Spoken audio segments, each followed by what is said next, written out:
you talk about fear zone. I mean, why do people go on a roller coaster? They go on a roller coaster. They want a bit of fear, because fear is where life is. That's where the energy is, and it's about turning fear into excitement.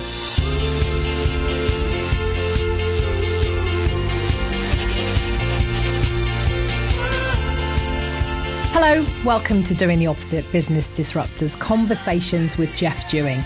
This is the podcast where we explore how leadership, culture and courage can transform business and also life. Jeff Dewing has built a company, the Cloudfm Group, by breaking every rule in the book. After losing everything, he came back by doing the opposite of what conventional wisdom said that he should.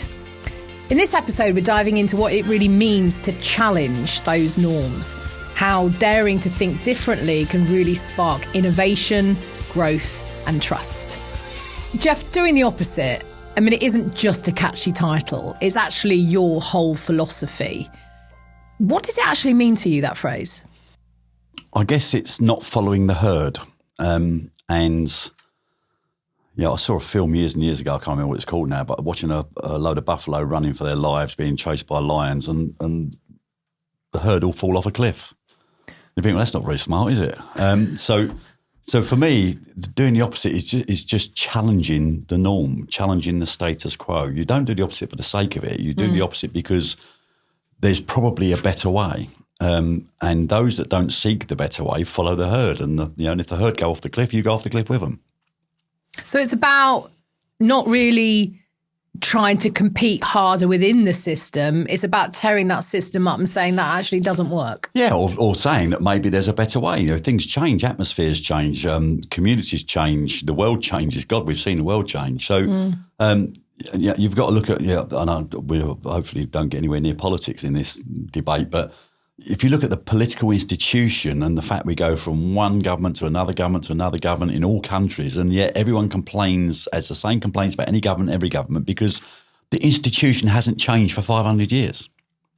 Is it a little bit as well about realising you don't need to have the answers before you take one foot in front of the other? It's a bit cryptic, but I think, the phrase I love most about anything, when people say to me, what's the answers? I said, no, that's wrong. The first thing is, what is the question? And until you get the question right, you won't get the answer right. So focus on the right question. I mean, that takes real guts though, actually, doesn't it? And I think, a lot of people, not just leaders, but in life, we are scared of doing something different and putting our head above the parapet. But when you're talking about business, when you're talking about leadership, you've got investors, you've got board members who expect things to be done a certain way, who expect results. How do you start to have the conversation with them then about changing things up? I guess it starts with having the right people around you. Do they believe what you believe? And when you talk about any subject, you talk about putting your head above the parapet. We're all familiar with the word comfort zone, right? So we go to work at 9 o'clock, we come home at 5 o'clock, we have egg and chips on a Monday, sausage and chips on a Wednesday, and all the various bits and pieces that happen, and we watch Coronation Street on a Friday, and God forbid we miss Ant and Dec on a Saturday night. So, this is stuff where people are in their comfort zone. And if that's where you're happy, there's no problem with that. It feels safe, right? Of course it feels safe, because you know what you're doing and everything's planned out for you. But when you step out of your comfort zone, you move into a thing called the fear zone. And the fear zone is, oh my God, I'm doing something different. And that might be someone going abroad for the first time or getting on an aeroplane for the first time, right? That's the fear zone. And then you move into what's called the growth zone. And in the growth zone is when you push way, way beyond the fear zone, and that's where the magic happens and you get to do stuff. So you look at people that have emigrated to Australia, you look at people that have suddenly said, like I did, I'm moving to Portugal 5 years ago. These things were beyond our thinking 15, 20 years ago. So when you're prepared to come out your comfort zone, that's when some real sexy stuff happens. But you've got to be prepared to do it, unless, of course, you are happy in your comfort zone, and there's nothing wrong with that. What you're not allowed to do in your comfort zone is complain about being in your comfort zone. I mean, there's that phrase, isn't there, that good is the enemy of great. And so many of us stay in the good. But it's terrifying. It's terrifying, especially when conventional wisdom says, oh, don't want too much. Why do you want to be different? Why do you want to step outside of, the circle that we're all in? Where did that drive come from you? Where did that confidence come from you? I hate comfort zones because I find it so boring. I find it pointless. The reason that we all survive, or the reason we all exist, is to grow, right? To evolve. That's how you've gone from the caveman to where we are today. It's evolution. It's about the learning steps of life and the ability to Can you imagine in the 1920s talking about AI? I mean, clearly this is evolution. So we only exist to grow and to help each other grow. That's the reason we're here. And you're not going to grow sitting in your comfort zone. What are you going to learn? You talk about fear zone. I mean, why do people go on a roller coaster? They go on a roller coaster. They want a bit of fear because fear is where life is. That's where the energy is. And it's about turning fear into excitement. People used to say to me when I did my keynotes, aren't you nervous getting up on stage? You must be really nervous because I know if I'd ever asked to do it, my mouth would go dry. I wouldn't be able to do it. I'd freeze. I said, do you turn the word nervous, which is a negative connotation, into excitement? No, I'm never nervous. I'm excited. It's all about mindset. Everything's about mindset. And I said, what's the worst going to happen? I'm not going to die on stage. I might look stupid. I might say something stupid. I might fall over, but I'm not going to die. In the previous episode, we talked a lot about the fact that after you had this loss where you'd lost your business, your home life, all your comforts, the things that made you feel safe. You then went into this intensive period of reflection, and you needed that period of reflection, and it's a tough place to sit in, right? Because we think we should be moving on. But then you then began on this journey where you built a business in a completely different way. Where did those first kind of seeds start to grow in this period of reflection? What was then that next step from sitting in your, as you put, sitting in your garage in your dressing gown all day? Where did you first start to pull yourself out of that despair and say, I'm seeing a vision, I'm seeing a path? Well, I didn't. I had no vision. I had no path. What I did was I reflected on what had gone wrong and how I was responsible for it. And I had to understand how I felt at that moment. And after that point of reflection, what I learned was that despite running what was a successful business whilst it was successful, I'd become head of HR, head of IT, head of finance, head of accounting. I'd become a lawyer. I'd become an accountant because you had to do all these things to run a business, right? You had to learn fast at lightning pace. And whilst you are successful, you're in this false sense of security of thinking you know it all. And it isn't until you sit and reflect afterwards to say, actually, now I realise I knew sweet FA. I knew nothing. And that false sense of security sent me down the wrong road and put me in a safe space that was clearly unsafe. So I then learned and realised I had a lot of learning to do, a huge amount of learning to do. And it was almost the nemesis that the success had put me in this comfort zone. It wasn't so much a comfort zone, but somewhere I believed that I knew what I was doing. And it wasn't until it all crashed I realised I didn't know what I was doing. So therefore, what I learned and what the outcome of that reflection was is I need to go back to work, back into the world, and I need to learn the things I clearly didn't understand the first time round. So that was a journey that I went on. And it wasn't a journey for 3 months, 6 months, or a year. It was a journey for 7, 8 years. And it wasn't until after that 7 or 8 years when I decided, right, I'm now ready. Can you remember a time, was there a moment where you made that decision? I'm going to do the opposite. I'm going to switch things up. And how did that pay off? So working in the various organisations that I worked in, when I went back to work, I went into a small owner-managed business, about 10 million turnover. I then went into another one at 50 million turnover. I then went into another one at 100 million turnover, and then I went to the corporate at 1.5 billion turnover. So I'd experienced all of those stepping stones in the world of facilities. And there was one common thread. It was full of hundreds of thousands of people behaving badly. And it was all because they were in this environment that said, it's all about the numbers. It's all about the money. It's all about the quicks. It's all about the 3-month forecast. It's all about the budget. You don't fail your budget, otherwise you die. It's all about the margin. If you don't hit the margin, you die. Everything was numbers driven. And people became frightened of their shadow. So if you had a contract manager or a project manager or account director that held an account that was not performing or was at risk of cancelling, your ass was on the line. You were out of a job. So what then happened was people were then forced to not be very economic with the truth. They would say everything's fine when it wasn't fine, because they were in self-preservation mode, because the hierarchy in the environment said you will pay dearly if any of these things happen. So therefore I became very disruptive by saying, oh, this is all wrong. And that's why I couldn't hold a job for more than 2 years. People paid me lots of money to leave because I was causing so much chaos. Whereas I'm sitting down, why don't we just do the right thing? Yeah. And then after I went through the corporate and the same thing applied, they said, here's a load of money, Jeff, please leave. You're upsetting everybody. I then realised I can't turn the oil tanker. I'm going to have to do this embryonically. And that's when I realised that, and I've realised that the whole time, we've got to behave differently to what the whole industry is behaving. It's a £200 billion industry and everyone's behaving the same way. We've got to, and it was all about the environment. It was all about the culture.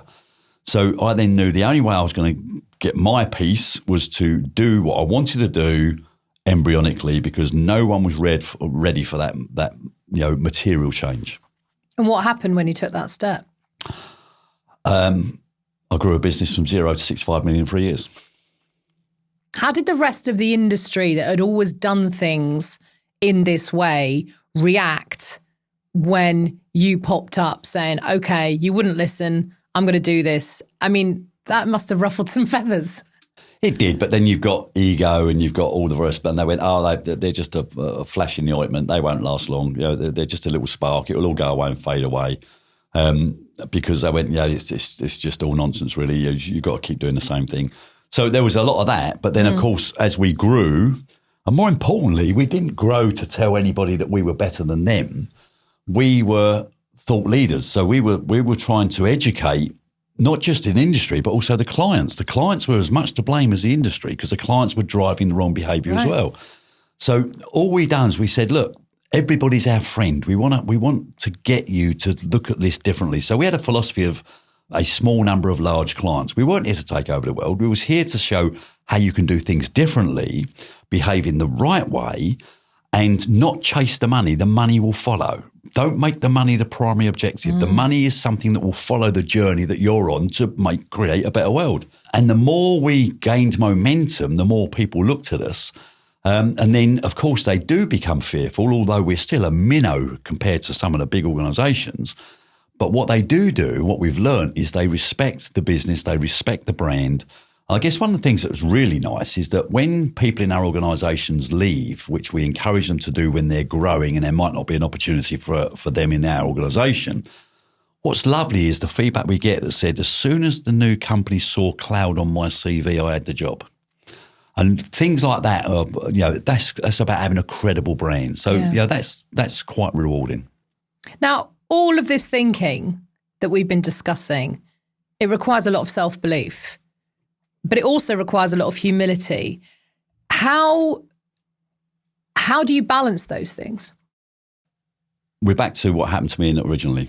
I have zero fear of failure, because if you don't try new things, you don't evolve. If you sit in your comfort zone or you create an environment where everyone's in their comfort zone, there is zero creativity, because you're frightened of trying new things in case they fail. Failure is the most important word in our business. If you don't fail, you don't succeed. Every success on the planet comes from initial failure. You look at all these scientists that are trying to cure cancer every day. Do you think they come home every day to their husbands and wives and go, oh shit, I'm a failure, I didn't cure cancer? They're moving forward every day, right? And the key is failure is a learning moment. And if you don't fail, you don't succeed. And if people in our business don't fail, then we question what they're doing. That's a risk, though, isn't it, for a company's reputation to have that attitude? If you're bringing people on board and saying this all might go horribly wrong, are people not afraid of that? No, because there is a process. It's not simply, you don't create anarchy by saying, here's all this freedom. You know nothing about it, but just go do what you want to do. Just don't break the law. There's a journey that says we have a clear purpose, a clear set of outcomes we're trying to achieve. We're currently doing it this way. We have no fear of trying new things. And here's the clarity of the lines within which we have to operate. And the one thing that protects everybody is no one is an island. So you don't come up with some weird and wonderful idea and just go and execute without any form of collaboration or knowledge or bouncing. So anyone that comes up with an idea, radical or otherwise, have a responsibility to engage a wider team on that journey. And what that does is it creates balance. What you can't do is come up with some weird and wonderful idea on your own and then just go it alone. Because we had this philosophy that said, if you want to go fast, go alone. If you want to go far, go together, right? So collaboration is the key. You collaborate, you bounce stuff. And with me, I might come up with some weird and wonderful idea, which I come up with lots. But I say to my team, I've got this idea. They go, oh, shit. And so I say, no, seriously, this is a good one. But you bring them on the journey and they go, yeah, but Jeff, the impact of that is that. And you go, yeah, good point. Okay, maybe I'll push that too far. That's how you do it. You debate, you discuss. And it's not because it's your idea it has to work. It's about, and we have a philosophy in our business, you're not allowed to say yes, but. You can only say yes and. So if you come up with an idea about something, you don't say yes, but this won't happen or this. You say yes, and we could do this to protect it. And we could do that to make it stronger. So you're only allowed to say yes and it's a lot of fun we have because occasionally people slip up and they say yes but. We go, who said but? Who said but? We are going to get on and talk about company culture and the value of people within an organisation over profit. But what you've just said resonated in a way that if you as a leader are prepared to say, I don't have all the answers and it might go wrong, but that will be okay because we're all going to do it together. That then enables other people because they are not going to feel alone in making a decision or moving forward with an idea that perhaps does disrupt what's gone in the past. We are back to the environment and the culture, but you win together, you lose together. That is the key. And the only time you don't win together and lose together is when you're an island. Therefore, if you're an island, you are very exposed. So don't ever be an island. So for leaders who might feel stuck, because that's the way things have always been done, where should they start? And by that, I suppose, I mean, can you train somebody to kind of think outside the box, to think the opposite? You can train somebody to understand the importance of environment and culture. So if I was a leader that was stuck with the knowledge I now have, the first thing I would do is I would select a team, my team, the team that I trusted that worked with me. And I'd say, we're going away for 3 days. We're going to lock ourselves in a hotel. And we're just going to ask ourselves some radical questions. We're going to we're going to fire for the moon. And because thinking costs you no money, executing costs you money. So the thinking costs nothing. So let's go think. And what you do is you create an environment just in that 3 days away from the environment of your business or your norm. And you start radicalizing on what we could do. What if? And you use flip charts, you do all sorts of stuff, and you just stimulate the environment. And then people start saying, yeah, but Jeff, we've got no money. I say, assume we've got billions. Forget the money constraint. Assume we have everything we need. How are we going to think? And there's a lovely rule I say, if you shoot for the moon and you miss, you land in the stars. So that's still a great outcome. So just let's push the boundaries of our thinking. And I'll never forget the first time we did it, and we called our strategy days Room 501, and that's because it was the number of the room I was staying in the hotel. And we all got together, and at that point we had probably 36 quid in the bank, and there was about 9 of us, and we're all board directors, and we come up with these radical ideas, and they said, and we said, right, what we're now going to do, stage 2, is now we come up with these ideas, we're now going to go and cost them. What do we think they're going to cost, and when do we think it's going to cost us money? We come back and it worked out it's going to cost us £500,000 but we got 36 quid in the bank. I said, doesn't matter. If we went on this journey, it's going to cost us £500,000 over 2.5 years. So it's going to be 30 grand then, 70 grand then, 200 grand then, whatever. And we plotted this out and we executed because we had a clear plan of what we had to achieve to create the money to do the thing. We had focus, right? And in bite-sized chunks. Focus. Absolutely. Yeah. And we went on that journey and we achieved exactly what we set out to achieve. Whereas at the start of that conversation, if that had been a boardroom in my office, it would have stopped after half an hour because we've only got 36 quid. So there's no point talking about it. Wait until we've got some money, then we'll talk about it. And that was the wrong approach. You create the journey. You say it out loud, like I did. I'll be a supervisor at 19. You say it out loud. That's what we're going to do. How are we now going to make that work? And it's a mindset. I was thinking about the fact that you quite often say this isn't business lessons per se, or leadership lessons. It is about life. And you talked about, how relationships and family life shouldn't be a place where you behave any differently. And I think about that phrase, it's very easy to fall in love. It's very hard to stay in love. So the story you've just told about getting in that room and kind of having these disruptive conversations, is this something you need to do to check in, to kind of keep yourself on that track? Is that something that as a business you should say, this is something that as a team we need to do regularly? Yes, and we do it. We have our strategy days every three months religiously. And those strategy days are reflecting on the strategy we've already got, how we can improve it, what's changed. But they've got, like everything else, fail to prepare to fail, right? You've got to have structured days. You've got to decide. You've got to have your strategy. And I have this philosophy that says, our destination has been set already. The destination never changes, but the route to the destination can change. And sometimes it has to change. You come across a mountain. Do I go over it, through it, or around it? So you've got to decide, the routes will always change, but the destination never changes.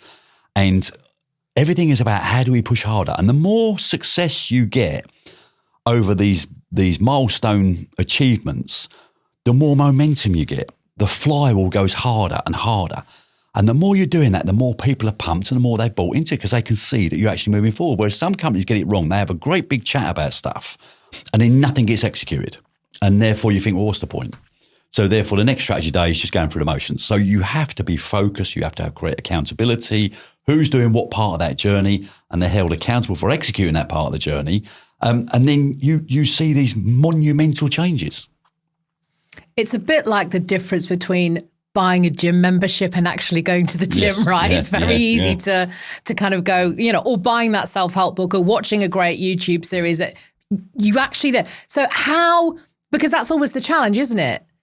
It's easy to get motivated. It's quite hard to stay motivated. How do you set up that kind of accountability path? Communicate. So whenever we have a plan of any type, there's one golden rule in life. Don't try to eat the elephant, right?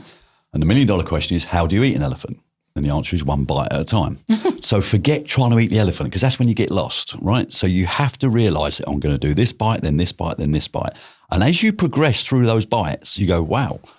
And I'll never forget this the other day. I took my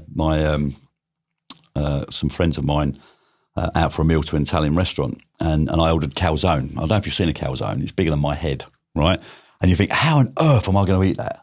And suddenly, before you know where you are, you've eaten it because you did it one bite at a time. And yet when it first came out, you went, I'm never going to get through that. And then suddenly you're through it. So for me, it's about the one bite at a time. And the more you create these milestones, so it's not about eating the elephant. It's not about, we haven't reached the destination. No, we're on the journey. We've reached the second petrol station. Excuse my language, whoopee-doo. Right? So now suddenly you realise, and what you've done is you create momentum. And the reality is that this is where some people get it wrong. I need to motivate my team. You can't motivate your team. You'll never be able to motivate your team. Only your team can motivate your team. You own your own motivation. What your job as a leader is to inspire, right? Create an inspiration and environment to give them a reason to be motivated.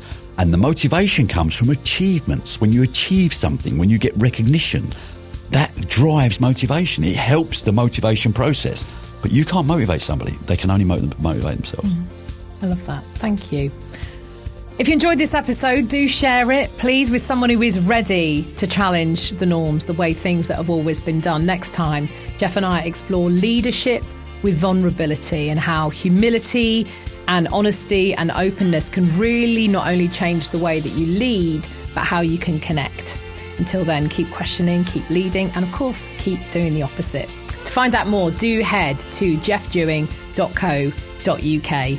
With big thanks to Nicola Crawshaw at Cloud and to Michael Blaze at What Goes On Media. I'm Sam Walker, and Doing the Opposite, Business Disruptors is a What Goes On Media production.